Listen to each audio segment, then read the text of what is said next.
আমি আমার লেখা ছোট গল্প নোনা জলের কাব্য পর্ব ১ পড়ছি।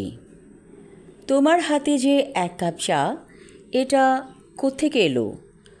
বাবুভাইকে নিয়ে সেদিন মোড়ের হোটেলে বসেছিল নিলয়।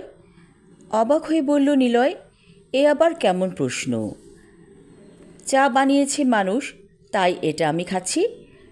না, উত্তর সঠিক হয়নি বলে বাবুভাই সিগারেটের ধোঁয়া ছেড়ে বলল, হোটেলে বসে সিগারেট খাওয়া নিষেধ, তাই একেবারে শেষের দিকে জানালার কাছে বসেছে ওরা।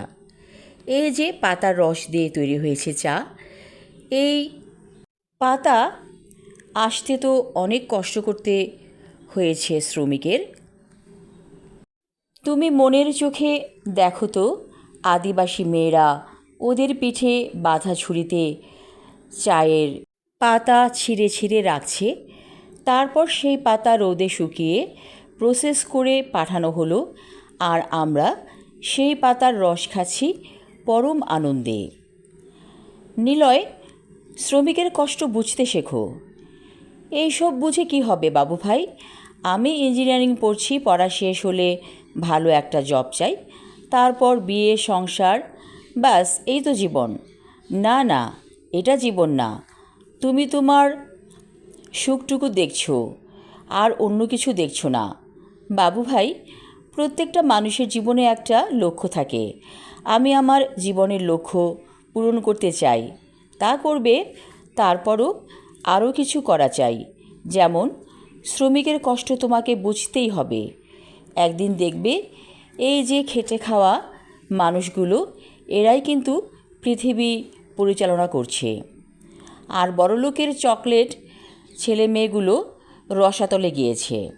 কসমস হোটেলের ডালপুরি বেশ বিখ্যাত বলা চলে।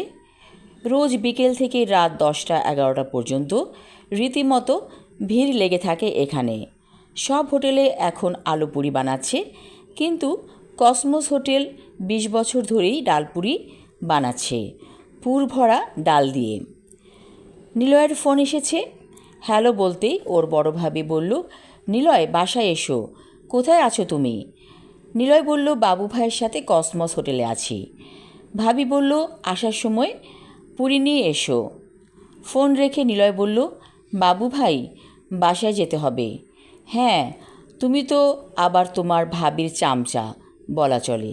ছি ছি, কী বলেন বাবু ভাই? বলে নিলয় একটু রাগ হলো। তোমার ভাই তো জাহাজ নিয়ে পৃথিবীময় ঘুরে বেড়াচ্ছে, আর তুমি আছো ভাবিকে নিয়ে। চালিয়ে যাও, এই তো সুযোগ।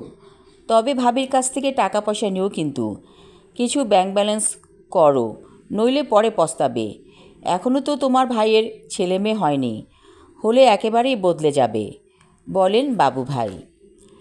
আমি আমার লেখা ছোট গল্প নোনা জলের কাব্য পর্ব ১ পড়লাম। পরবর্তী অংশ থাকবে আগামী পর্বে। ধন্যবাদ।